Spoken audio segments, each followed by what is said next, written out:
por medio de su Hijo Jesucristo, quien nos salvó tomando forma de hombre, encarnándose, viviendo entre nosotros y muriendo en aquella cruz.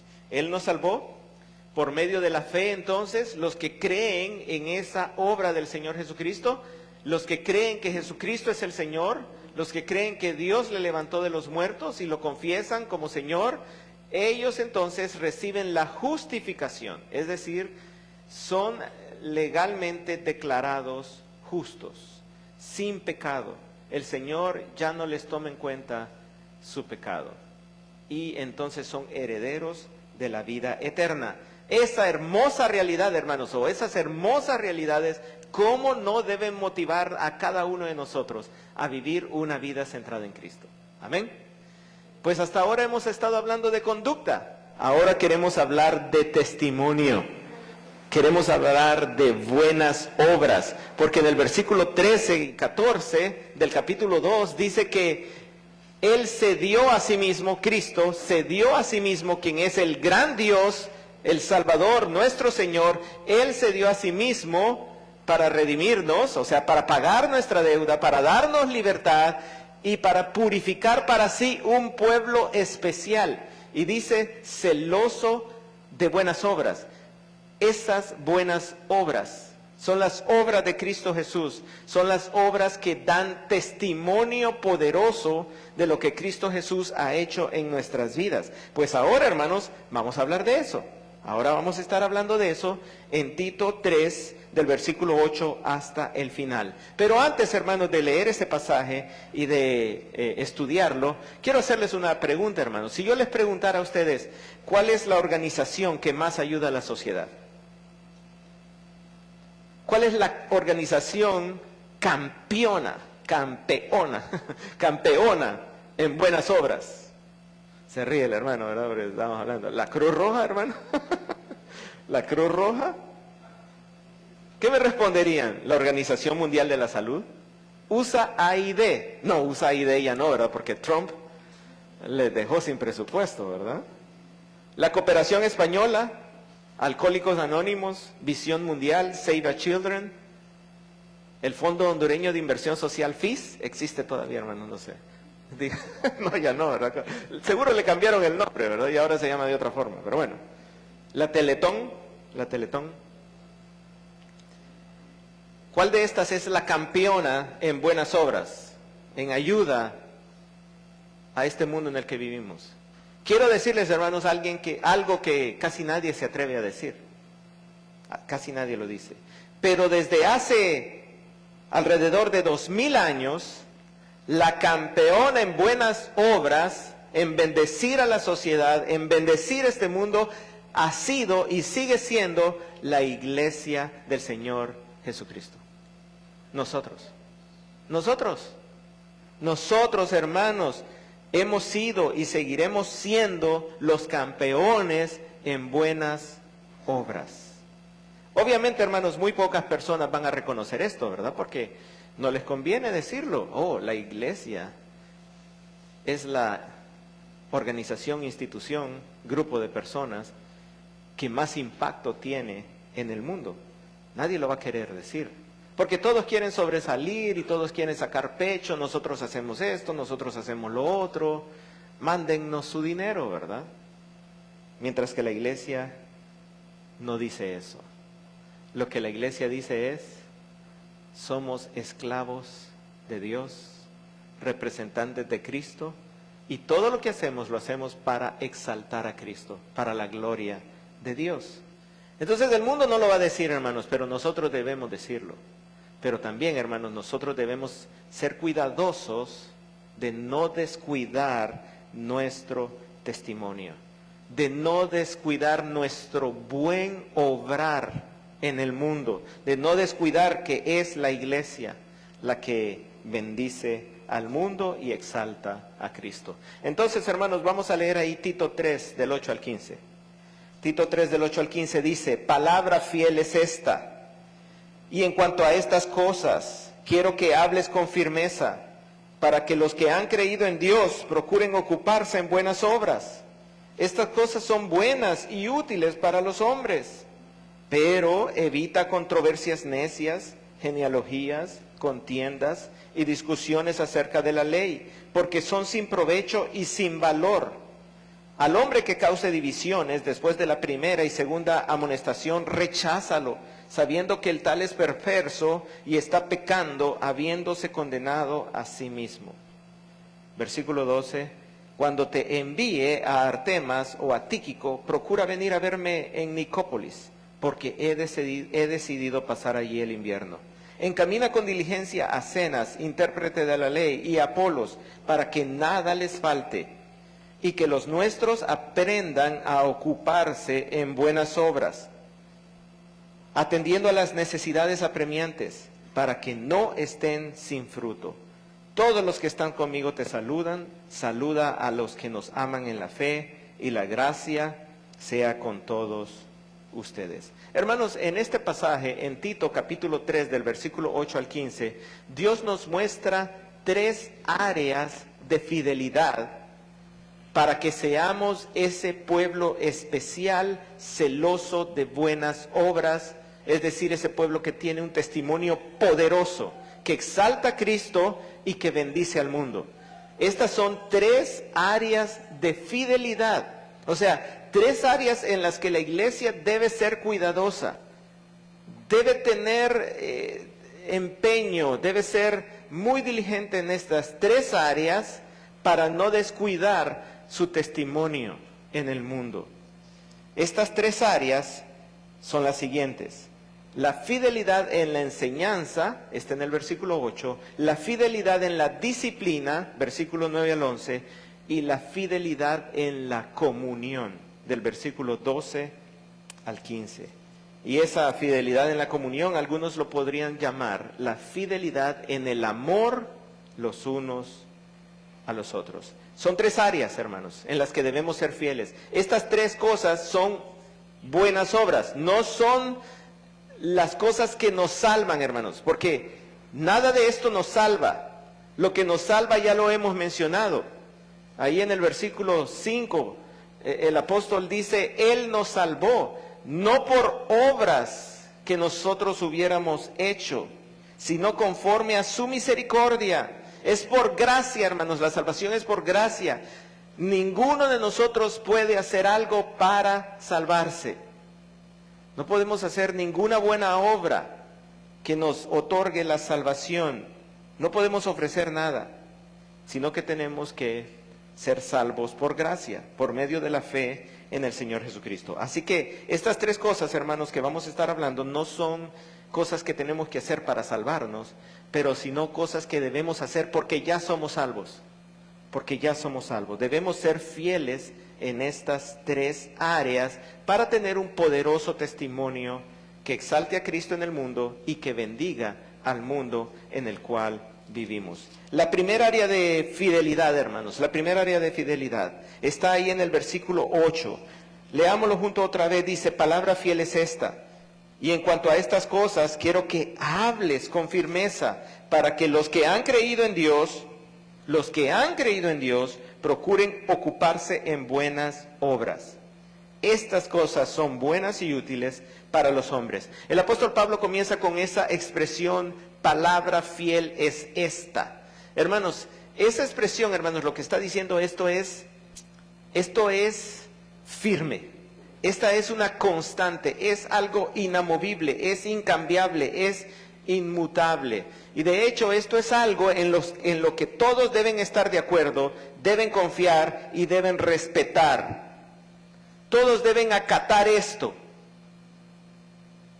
¿Y qué es eso en lo que todos deben confiar, lo que todos deben acatar, lo que todos deben tener como firme? Es lo que acaba de decir en el versículo 3 al 7. Esa es la palabra fiel. La palabra fiel es esta. Antes éramos necios, desobedientes, extraviados, esclavos de deleite, placeres diversos. Éramos inútiles realmente. Pero cuando se manifestó la bondad de Dios, su gracia, su amor hacia la humanidad, Él nos salvó. Él nos salvó. no por nuestras obras, sino por su misericordia, y por su gracia hemos sido justificados y ahora somos herederos de la vida eterna. Eso es inamovible, eso es indiscutible. Todos debemos aferrarnos a eso. E inmediatamente después el apóstol le dice, y en cuanto a estas cosas, quiero que las hables con firmeza. Es decir, sé fiel a enseñar estas cosas. Sé fiel en hablar estas cosas. En otras palabras, Dios te manda a que proclames el Evangelio y la sana doctrina que es congruente con el Evangelio, sin timidez, sin pena, sin inseguridad, sin ser un timorato. Enseña estas cosas con valor, confianza, autoridad. Sé fiel en la enseñanza. Sé fiel en la enseñanza. Estamos hablando de la fidelidad en la enseñanza. E inmediatamente después, vean el versículo 8, el apóstol dice, ¿por qué o para qué? ¿Para qué? Este es el propósito de la fidelidad en la enseñanza del Evangelio y de la sana doctrina. ¿Para qué vamos a ser fieles en esto? Dice el versículo 8, para que los que han creído en Dios, para que los creyentes, para que los redimidos, para que los miembros de la iglesia, para que los de la Iglesia Cristiana Bíblica de San Pedro, de Puerto Cortés y de Pacayal, dice, procuren ocuparse en buenas obras, para que tengan un testimonio poderoso que impacte al mundo. Hermanos, ustedes no saben cuánto tiene que ver la enseñanza de la sana doctrina con las buenas obras, con el impacto que tenemos en el mundo. Y aquí hay, hermanos, dos palabras muy interesantes. Aquí hay dos palabras interesantísimas, hermanos. Yo cuando estaba estudiando esto me conmoví. Dice que los que han creído en Dios procuren ocuparse. Esas dos palabras, hermanos. Procuren ocuparse. La palabra procuren o procurar tiene el sentido de enfocarse, concentrarse, dirigir toda la atención, el pensamiento, la energía, el esfuerzo de uno a algo. Él dice, sé fiel en la enseñanza, predique el mensaje del Evangelio, de la gracia de Dios manifestada en el Señor Jesucristo, de la conducta que eso debe producir, de las buenas obras que eso debe producir. Concentra tu atención en eso para que la iglesia se concentre en qué cosa. Vean la siguiente palabra. Para que todos se concentren, se enfoquen, dirijan su atención, sus energías, sus esfuerzos a ocuparse en buenas obras. Ocuparse en buenas obras. Ocuparse, hermanos, se puede entender como ser diligente, pero más allá, hermanos, más allá de ser diligente, de poner empeño, puede significar llegar a ser preeminente, llegar a ser el primero, llegar a estar adelante de todos en algo. Se puede entender como llegar a ser expertos. ¿En qué, hermanos? En buenas obras. Como iglesia hemos sido llamados, hermanos, a procurar ser los campeones en buenas obras. En mostrar la misericordia de Dios en el mundo, tanto por el mensaje del Evangelio como por las obras, las buenas obras que acompañan al Evangelio. Hermanos, lo que Dios nos está diciendo aquí es hermosísimo, hermanos. Él está diciendo que si somos fieles en la predicación de Cristo, si somos fieles en predicar la salvación por gracia, por medio de la fe, si somos salvos en enseñar la sana doctrina, entonces la iglesia, hermanos, va a llegar a ser preeminente, la campeona, la experta, la que sobresale en buenas obras. en mostrar misericordia y compasión en el mundo. Los corazones de los creyentes van a ser corazones que anhelan hacer el bien. Y miren que al final del versículo 8 él dice, estas cosas son buenas y útiles para los hombres. En otras palabras está diciendo, las obras que hace la iglesia no son cosas pasajeras, no son cosas que tienen un impacto positivo por un poquito de tiempo, sino que son cosas verdaderamente buenas y verdaderamente útiles, necesarias para el mundo. Porque hermanos, cuando todas las demás organizaciones que mencioné al inicio hacen su ayuda social, es cierto, la persona recibe un beneficio material que por algún tiempo le alegra la vida. Pero cuando una verdadera iglesia del Señor Jesucristo hace una de esas obras, acompañada del mensaje del Evangelio, de la fidelidad a la enseñanza, esa buena obra Dios la usa para transformar una vida, para impactar vidas. Eso es algo bueno y es algo útil, porque eso trae un verdadero cambio a la sociedad. Muchas personas, organizaciones, empresas y gobiernos afirman que hacen el bien, que son socialmente responsables, que propician el desarrollo humano, pero nada se compara con el impacto de la iglesia centrada en Cristo en el mundo. Amén. Nada se compara al impacto del testimonio de una iglesia centrada a Cristo en el mundo. Ahí, hermanos, viene una prueba histórica. Ese es un largo material que les puse ahí, hermanos, pero esta es una investigación, este es un estudio de un historiador, no lo voy a leer todo, hermanos, pero si ustedes ven ahí en la página número, vamos a ver qué página estamos, ya casi al final, ¿verdad, hermanos? Qué triste, qué triste. Estamos en la página, no lo puse aquí, o sí está. Ah, sí, página 28.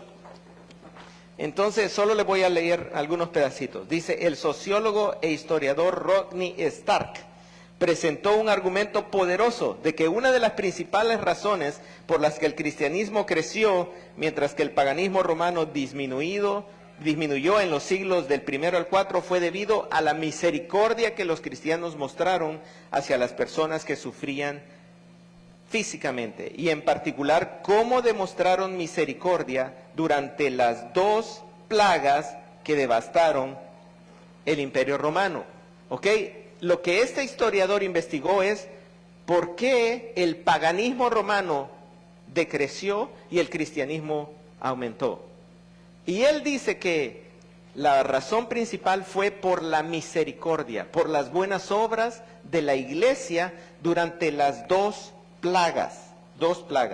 Váyanse al siguiente párrafo, hermanos, ahí donde dice en el año 165, dice ahí, en el año 165, durante el reinado de Marco Aurelio, una devastadora epidemia arrasó el Imperio Romano. Algunos historiadores médicos sospechan que fue la primera aparición de la viruela en Occidente. Ahí está hablando de la plaga en el año 165.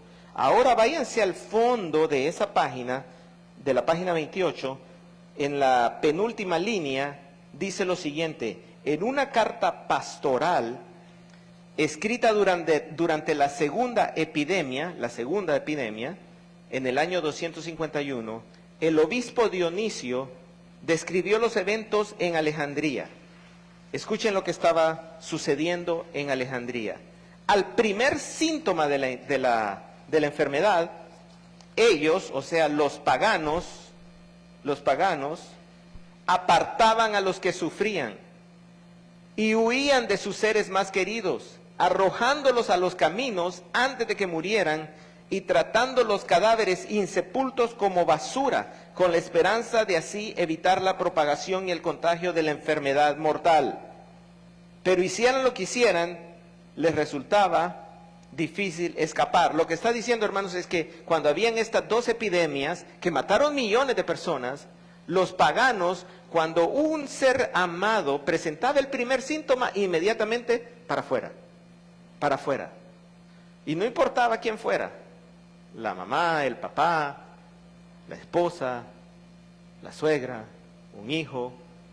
Si mostrabas un síntoma de la enfermedad, tenías que salir, tenías que salir.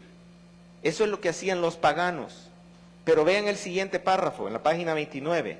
Dice, pero los cristianos, la iglesia, los cristianos asumieron la obligación de cuidar a los enfermos en lugar de abandonarlos. Y de ese modo salvaron un enorme número de vidas. Un enorme número de vidas. Ahí está, hermanos. Y eso es lo que la iglesia ha hecho durante los siglos. Cuando otros corren, cuando otros se alejan, la iglesia va. La iglesia se acerca. La iglesia muestra misericordia y muestra amor.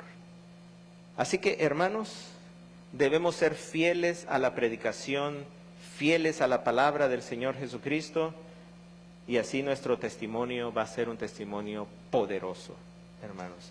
¿Qué podemos hacer, hermanos? Bueno, si usted es un pastor, si usted es un maestro dentro de la iglesia, entonces, hermanos, sea fiel al verdadero mensaje del Evangelio. Y también motive a que los hermanos muestren amor para aquellos que están en necesidad. Motive a que la iglesia esté, mire, lista para responder en momentos de dificultad. Otra cosa que podemos hacer es ofrendar, hermanos, porque definitivamente muchas de estas cosas van a necesitar dinero para poder hacerse. Entonces, ofrende para que la iglesia tenga algo para la persona, especialmente el hermano que está en gran necesidad. Otra cosa que usted puede hacer, esfuércese por llegar a ser un diácono. Si aquí no le dicen diácono, quizá les pueden decir servidores, ¿verdad? Esfuércese por llegar a ser un servidor, un líder en el servicio, aquel que está pendiente de las necesidades de la iglesia y de las necesidades de la comunidad. Bien, vamos a estudiar ahora la segunda área de fidelidad para que la iglesia tenga un testimonio poderoso, un testimonio que exalta a Cristo y bendice al mundo. El primero fue la fidelidad a la enseñanza. Ahora veamos el segundo, la fidelidad en la disciplina. La fidelidad en la disciplina. Y este, hermanos, es quizá el que más sorprende, el que más causa como, wow, nunca lo había pensado así. Escuchen, hermanos, lo que dice la palabra del Señor en el versículo 9. Dice el versículo 9, capítulo 3 de Tito: pero evita controversias necias, genealogías, contiendas y discusiones acerca de la ley, porque son sin provecho y sin valor. Al hombre que cause divisiones después de la primera y segunda amonestación, recházalo, sabiendo que el tal es perverso y está pecando, habiéndose condenado a sí mismo. Otra vez, hermanos, versículo 9 inicia con la palabra pero, ¿verdad? Contraste, comparación. Aquí hay dos polos opuestos. Él está diciendo al verdadero, al genuino pastor, maestro: sé fiel en la enseñanza. No seas tímido, no seas temeroso. Predica el mensaje del Evangelio, porque esto va a lograr que la iglesia procure ocuparse en buenas obras. O sea, va a hacer que la iglesia sea la campeona en un testimonio poderoso, en mostrar la misericordia al mundo. Pero, le dice en el versículo 9, pero tienes que evitar estas cosas. ¿Por qué? Dice, porque estas cosas no sirven. Vean al final del versículo 9, porque son sin provecho y sin valor. El contraste está en el versículo 8, dice, al final del versículo 8 dice, estas cosas son buenas y útiles. Que la predicación del Evangelio que mueve a la iglesia a mostrar misericordia en el mundo, esa es buena y es útil, pero estas otras cosas que él está nombrando aquí, esas no tienen ningún valor, ningún provecho en el mundo. Entonces, hermanos, para que seamos fieles en la disciplina, ese es el punto aquí, la disciplina dentro de la iglesia, Dios nos va a decir que tenemos que evitar y que tenemos que rechazar algunas cosas. Esas son las dos palabras que están ahí, evita y rechaza, evita y rechaza. En el versículo 8 eran, procuren ocuparse, aquí es, evita y rechaza. Básicamente, hermanos, esas dos palabras, evita y rechaza, son sinónimos. Tienen que ver, el sentido es, mantente alejado, aléjate, mantén tu distancia, rechaza, dale la espalda a estas cosas. Son 4 cosas y es un tipo de persona. 4 cosas que tenemos que evitar y un tipo de persona que tenemos que rechazar. Entonces, tenemos que ser disciplinados en primer lugar. Estamos en la página 30. Tenemos que ser disciplinados en evitar las cuestiones necias. La palabra ahí, cuestiones necias, se puede traducir como controversias, especulaciones. Son especulaciones, son discusiones tontas al final de cuentas. Ese es el sentido de la palabra necia. Son tonterías, son tonterías. Deja de dedicarte o mantente alejado de discusiones o controversias tontas. Creo que todos lo hemos experimentado, hermanos, cuando salimos a evangelizar, ¿verdad? Cuando salimos a evangelizar, llegamos a una casa y quizá la persona a la que estamos evangelizando, compartiendo el evangelio, tiene una pregunta y nosotros podemos distinguir cuando la pregunta es una pregunta sincera. Esta es una pregunta sincera. Esta persona tiene una duda sincera, ¿verdad? Entonces contestamos esa pregunta. Pero de repente nos damos cuenta, viene otra pregunta, 3 preguntas, 4 preguntas, y al final de cuentas llegamos a entender que la persona solo quiere discutir, ¿verdad? Nos ha pasado, ¿verdad? Tenemos amigos así, ¿verdad? Que dice, fíjate que quiero hablar contigo acerca de lo que te enseñan ahí en la iglesia. Pero solo es, hermanos, para discutir. Porque la persona no quiere realmente saber, solo quiere discutir. El problema es que eso muchas veces también pasa dentro de la misma iglesia, no solo como andamos afuera evangelizando, sino que pasa dentro de la iglesia. Y algunos solo quieren discutir. Ahí hay un pensamiento, hermanos, en la página 30 que dice, uno se pregunta, ¿cuántas horas, años y vidas de cristianos se han perdido en la enseñanza genuina de la palabra de Dios y en la evangelización y el discipulado efectivos debido al tiempo perdido en controversias tontas?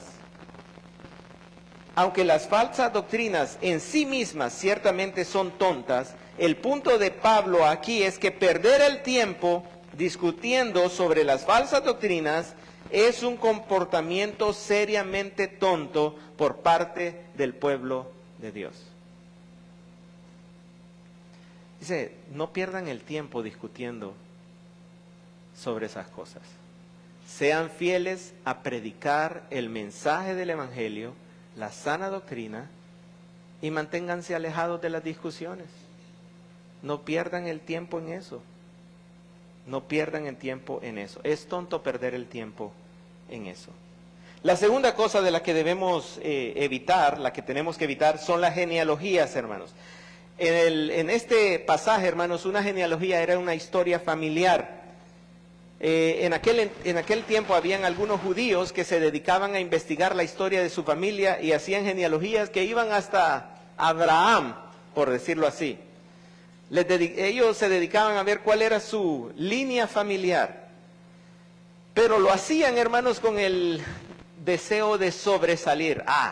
Yo debo ser el líder de esta iglesia porque yo desciendo de la tribu de Judá.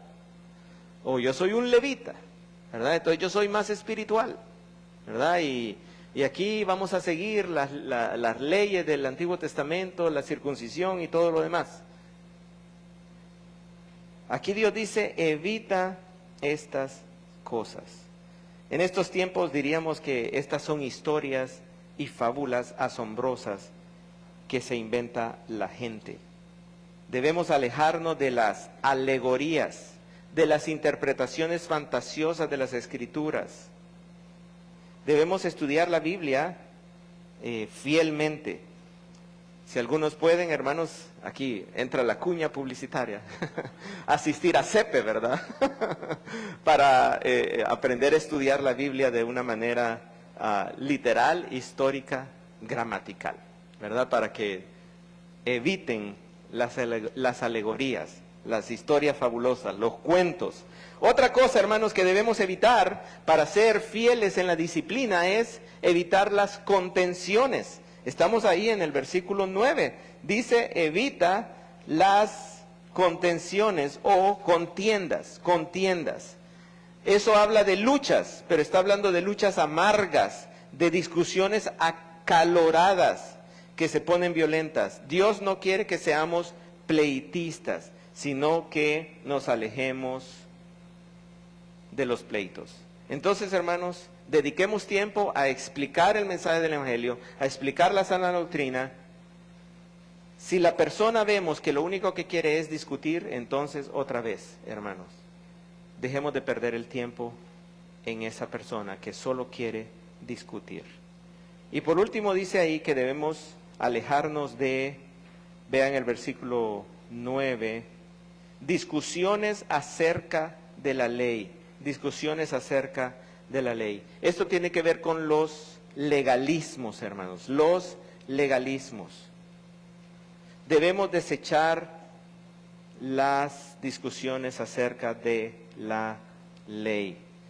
Hermanos, el legalista, hermanos, lo que hace es que pone encima de la fe en el Señor Jesucristo, pone algún asunto de la ley. Puede ser, por ejemplo, el vestuario. Si usted no se viste de esta manera, usted no puede, no es salvo, no es salvo. Usted no puede venir a la iglesia, usted no puede servir. Algunos es con la comida, ¿verdad? Para verdaderamente ser salvos, para ser espirituales, no tenemos que comer X cosa. En Semana Santa no se come carne, ¿verdad? Pero, hermanos, nos da risa, ¿verdad? Pero para algunas personas eso es ley de Dios, hermano. Y el que lo hace está en pecado, ¿verdad? Y hay que ponerlo en disciplina en la iglesia, ¿verdad? El peinado. Y tantas cosas, hermanos, que se llegan a convertir en legalismos. Él dice aquí, olvídate de esas discusiones acerca de la ley. ¿Por qué? Porque somos salvos por gracia, por medio de la fe. Y miren, hermanos, al final del versículo 9 dice la razón por la que debemos evitar estas cosas. Debemos evitar estas cosas porque son vanas y sin provecho. No salvan a nadie, no edifican a nadie, no le hacen bien a nadie. Y lo más importante es que no exaltan a Cristo de ninguna manera. Estas cosas no exaltan a Cristo de ninguna manera. Pero hemos hablado de 4 cosas que debemos evitar. Pero también el versículo 10 habla de un tipo de persona que debemos rechazar. Vean el versículo 10. Al hombre que cause divisiones, después de la primera y la segunda amonestación, dice, recházalo. Versículo 11, sabiendo que el tal es perverso y está pecando, habiéndose condenado a sí mismo.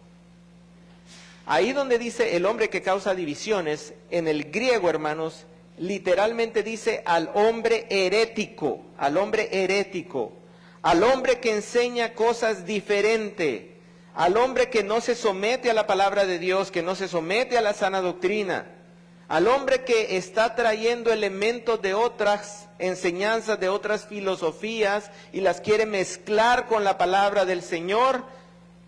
a ese hombre, dice, después de la primera y después de la segunda amonestación, recházalo, recházalo.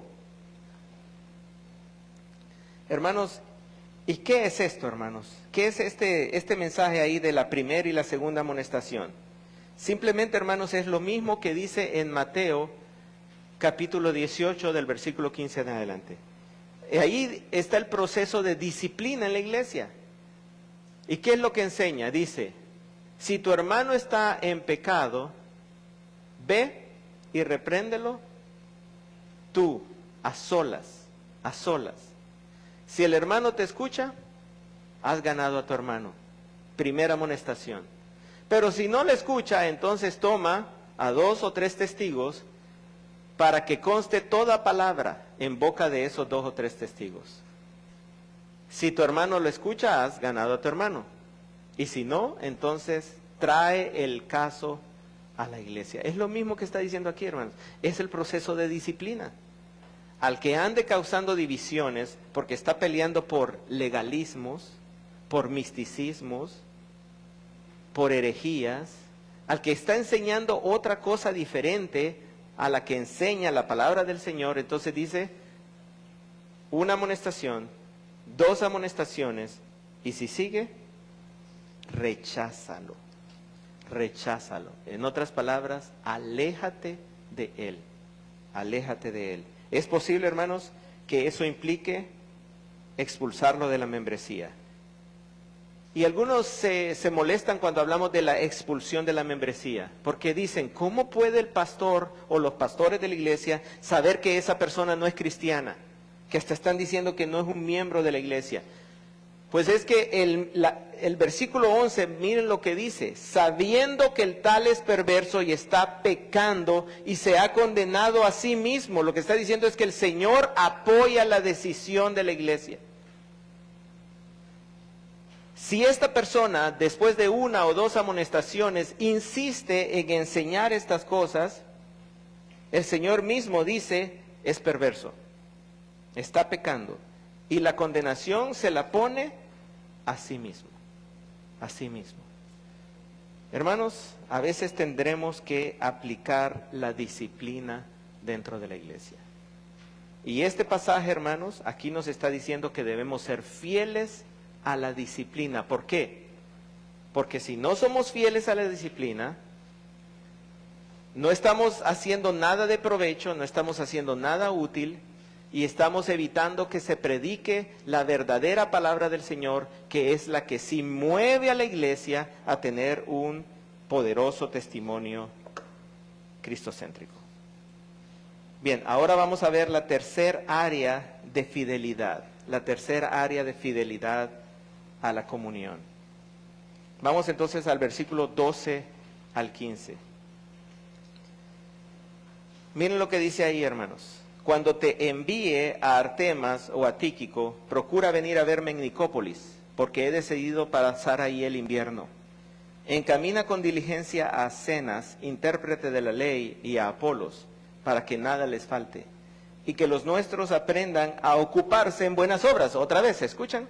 Que los nuestros aprendan a ocuparse en buenas obras, atendiendo a las necesidades apremiantes, para que no estén sin fruto.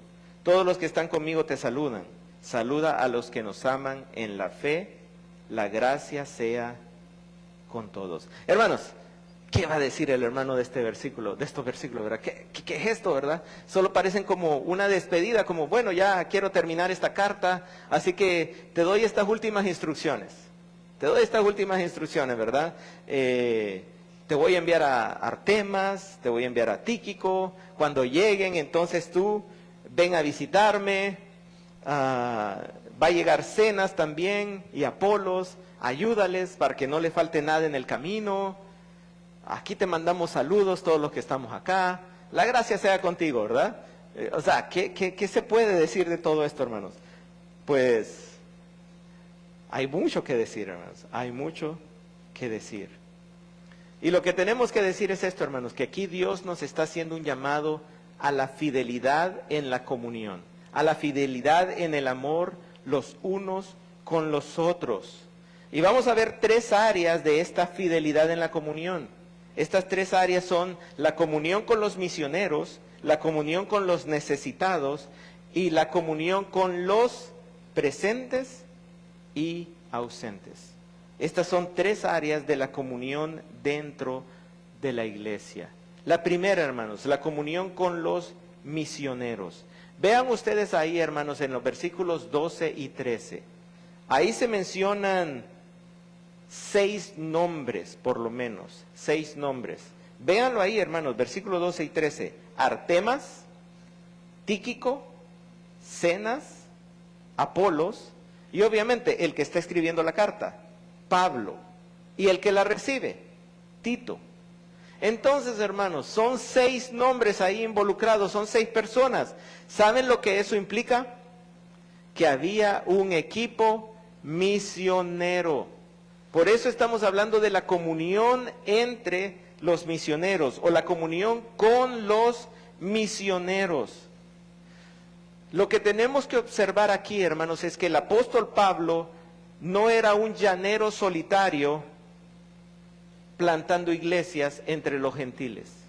Él no se miraba a sí mismo como un hombre aislado con una misión, proclamar a Cristo en todo el mundo, como llanero solitario. Él tenía un equipo a su lado.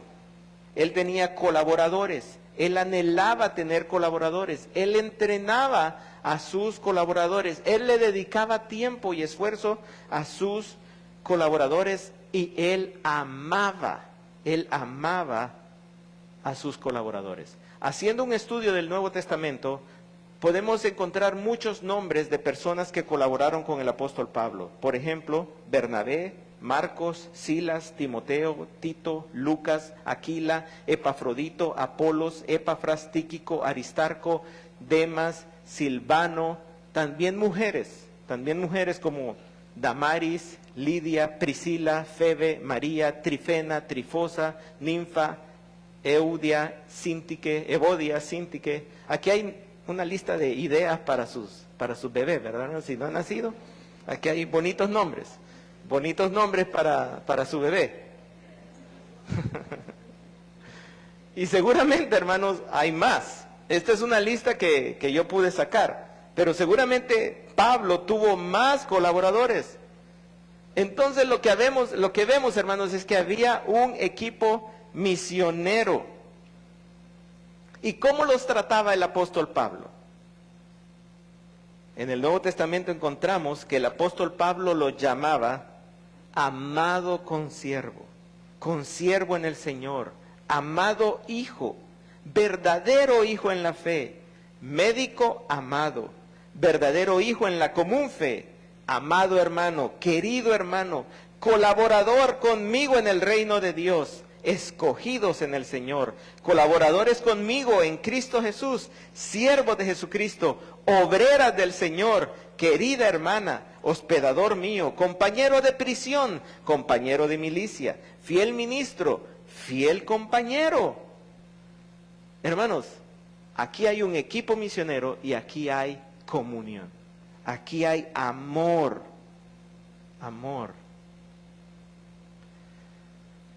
Yo fui pastor de la Iglesia Bautista Comunión, pastor de misiones del 2014 al 2016, pastor predicador del 2016 al 2024, pero desde siempre, hermanos, el lema de la iglesia es: somos una familia de familias misioneras. Ese es el lema de nuestra iglesia. Somos una familia de familias misioneras. Cada familia de la iglesia se miraba a sí misma como una familia misionera, pero no solo ella, sino en comunión con todas las familias de la iglesia. Pues, hermanos, si queremos que la iglesia cristiana bíblica tenga un poderoso testimonio que exalte a Cristo y que bendiga al mundo, entonces debemos tener comunión con los misioneros.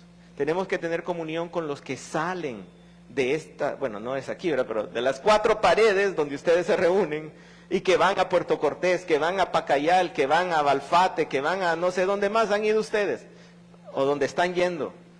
Pero no dejen solas a esas personas, únanse a ellas. Tengan comunión con sus misioneros. Otra cosa, hermanos, que tenemos que ver ahí en el versículo 12, dice, miren lo que dice el apóstol: cuando yo te envíe a Artemas o a Tíquico, procura venir a verme a Nicópolis. Lo que podemos ver aquí, hermanos, es que el apóstol Pablo, versículo 5 del capítulo 1 dice, yo te dejo en Creta para que corrijas lo deficiente. Pero aquí, hermanos, el apóstol Pablo le está diciendo a Tito, cuando lleguen estos dos, entonces sal de Creta y ven a verme a Nicópolis.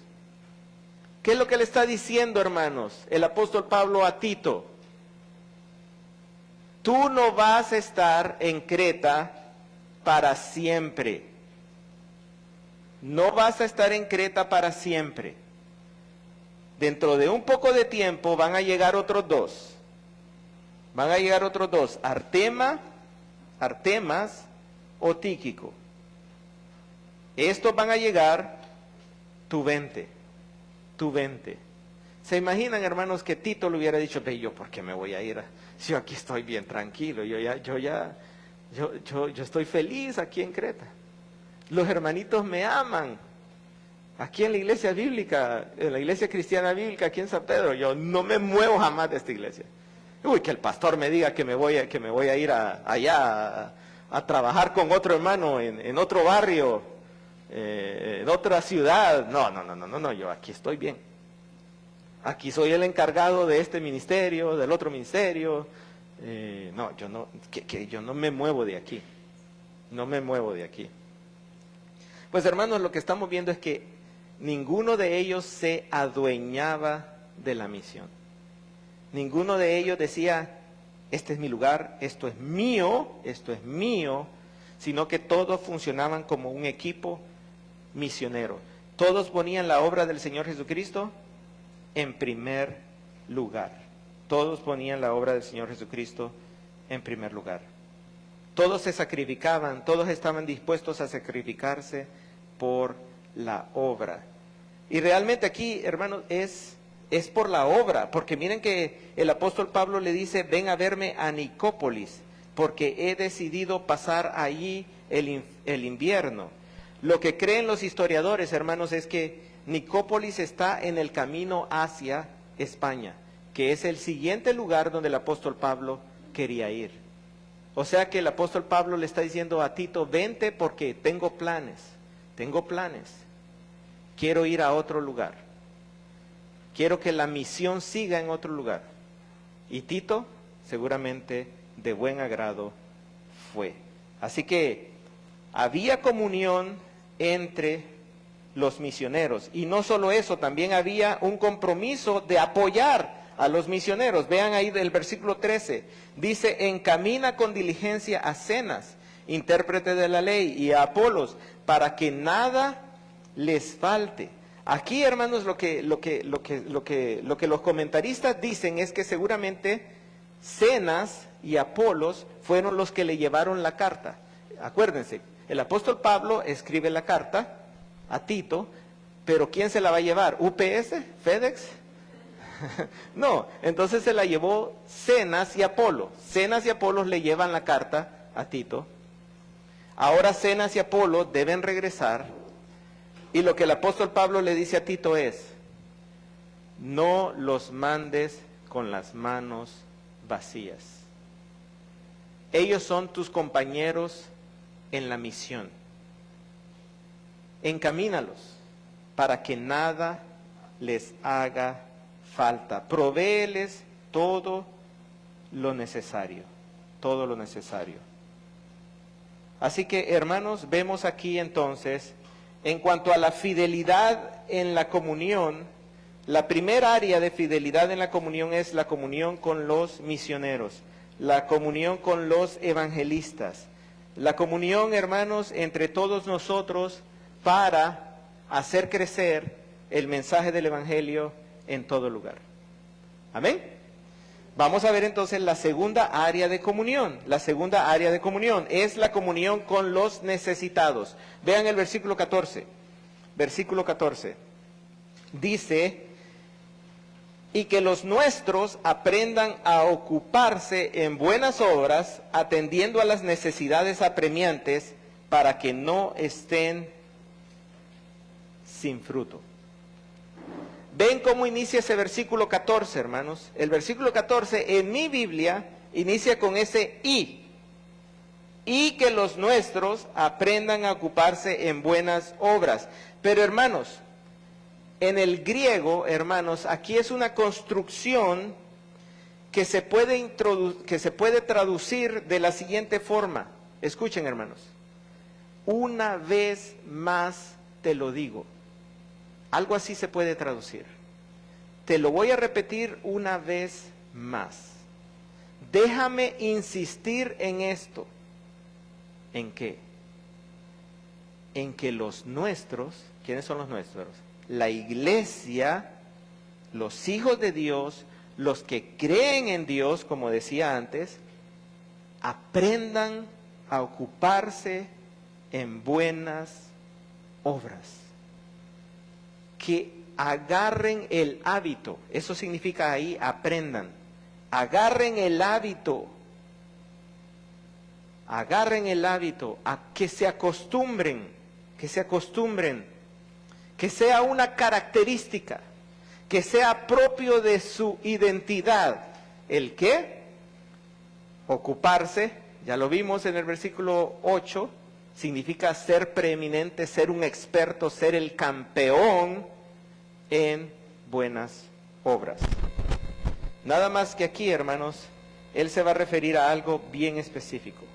Dice, ocúpense en buenas obras para los casos apremiantes, para las necesidades apremiantes. Aquí, hermanos, está hablando de las personas que están en gran necesidad, en gran necesidad.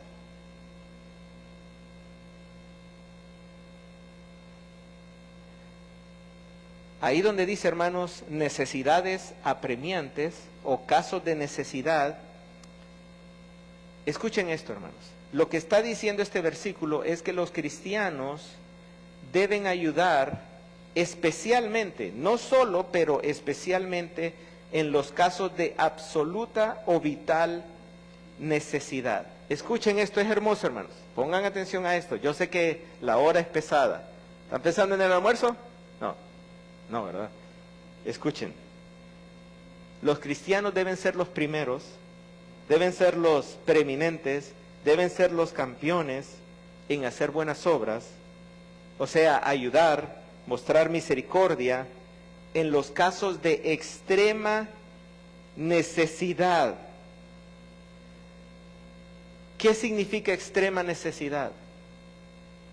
Es cuando es difícil ayudar, cuando es incómodo ayudar. ¿Por qué tiene que decir el apóstol Pablo esto? Porque realmente, hermanos, cuando viene la campaña de la Teletón, hermanos, echar 10 lempiras, 20 lempiras en el bote de agua azul es facilito, hermanos. Díganme si no es fácil eso. Ya ayudé, ¿verdad? Di mi contribución ahí. Es fácil ayudar. Cuando mi mamá está en un extremo, está en un caso de necesidad, es fácil ayudar. Es mi mamá, cuánto la amo. Pero aquí, hermanos, no está hablando de eso. Está hablando cuando la necesidad es tan grande, es tan extrema, que es difícil ayudar. Es cuando hay una necesidad tan grande que nadie quiere acercarse. Cuando hasta las organizaciones esas, no, ese lío es muy grande. Ahí no nos metemos. Lo que está hablando es que una persona que tiene a Cristo en su corazón se acerca al que está en extrema necesidad, al que nadie más quiere ayudar. ¿Y quién nos dio el ejemplo de esto? Escuchen esto, Cristo se acercó a los endemoniados, a los leprosos, a la adúltera que estaba próxima a ser apedreada, a la mujer que había sangrado casi toda su vida, al ciego, al sordo, al que no podía caminar. También se acercó a las prostitutas, a los cobradores de impuestos, a los soldados odiados del Imperio Romano. Para el resto de la sociedad toda esta gente era pecadora, era de lo peor y había que alejarse, eran inmundas. Estas personas eran inmundas y había que alejarse, pero Cristo los buscó, se acercó a ellos, les ayudó, tuvo comunión con ellos. Cristo es nuestro mejor ejemplo de cómo la iglesia debe tener comunión en los casos de extrema necesidad. Extrema necesidad. O sea, no andamos buscando ayudar solamente cuando es bonito ayudar. No andamos buscando ayudar solo para tomarnos la foto y subirla al Facebook. Andamos buscando ayudar para llegar a tener comunión con esa persona por medio de la fe en el Señor Jesucristo. Bien, y la última área de comunión en la que debemos ser fieles es la comunión con los presentes y con los ausentes. Vean ahí el versículo 15, Tito 3:15, dice: todos los que están conmigo te saludan. Saluda a los que nos aman en la fe, la gracia sea con todos ustedes. Hermanos, estos parecen saludos, ¿verdad? Sí, son saludos. Saludos de los de un lado para los del otro lado. Saludos para los fieles de aquí y los fieles de allá. Saludos para la iglesia bíblica, la iglesia cristiana bíblica de aquí y la iglesia cristiana bíblica de allá. Así como la Honduras de aquí y la Honduras de allá, ¿verdad?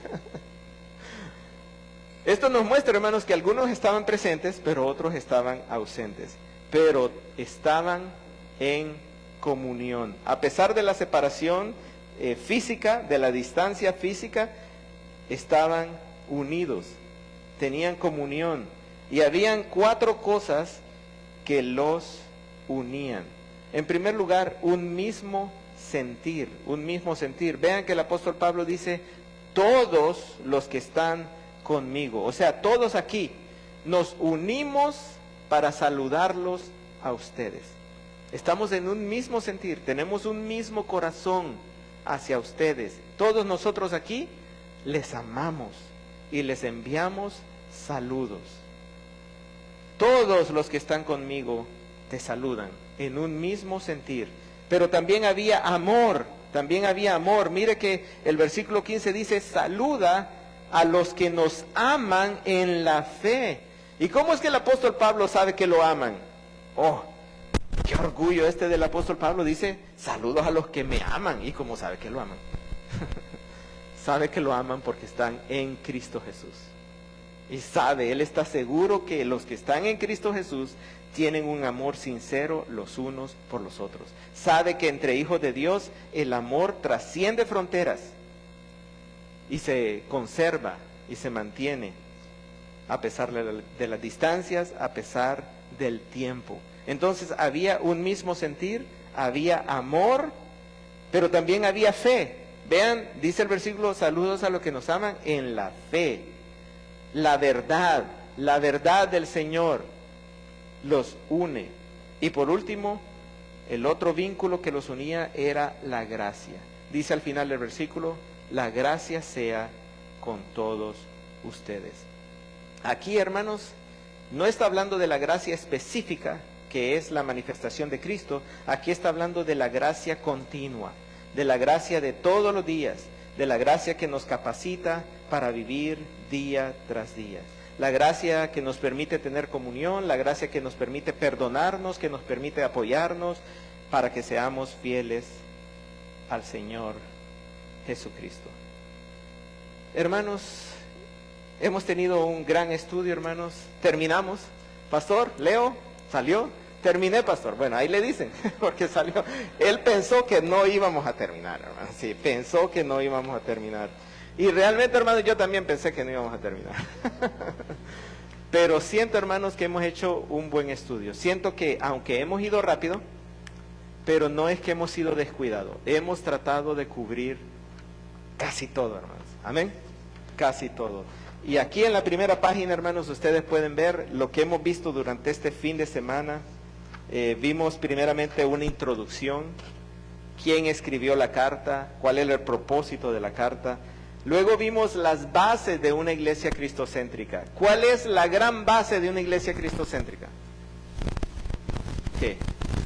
La manifestación de Cristo en este mundo para salvar a los pecadores. Y después vimos varias bases específicas, como que Cristo, la manifestación de Cristo nos enseña a vivir, la manifestación de Cristo pagó nuestra deuda, la manifestación de Cristo nos purificó, la manifestación de Cristo formó un pueblo especial. Recuerden estas cosas, hermanos. Después vimos cuál es la identidad y los propósitos de una iglesia cristocéntrica. ¿Cuál es nuestra identidad en Cristo? Somos esclavos de Dios y representantes del Señor Jesucristo. ¿Y cuáles son nuestros propósitos? La salvación de personas, que los que se salvan sean saturados por el conocimiento de la verdad, que vivan vidas piadosas, santidad, y que tengan la seguridad, el gozo de la vida eterna. Después hablamos de la conducta de los miembros de una iglesia cristocéntrica. Hablamos de cómo deben comportarse los hombres adultos, las mujeres adultas, los hombres más jóvenes, las mujeres más jóvenes, los esclavos. Hoy en la mañana hablamos de cómo la iglesia debe conducirse ante las autoridades y en la sociedad. Y por último dejamos 3 áreas en las que debemos ser fieles para tener un poderoso testimonio cristocéntrico, que exalte al mundo, que exalte a Cristo en el mundo, pero que también bendiga al mundo. Un poderoso testimonio que exalta a Cristo y bendice al mundo. 3 áreas. ¿Cuáles son esas 3 áreas en las que debemos ser cuidadosos? Enseñanza, disciplina dentro de la iglesia y la comunión. El amor los unos con los otros. No pudimos ver el liderazgo cristocéntrico, la parte de los pastores, ni de las amenazas a la centralidad de Cristo, la parte de los falsos maestros, porque quiero que me vuelvan a invitar para que podamos ver esas 2 partes. Y porque ahí sí no le hubiera cumplido al pastor de terminarlo todo. Hermanos, que Dios les bendiga y muchas gracias, hermanos, por habernos invitado. Llevamos un grato recuerdo de ustedes.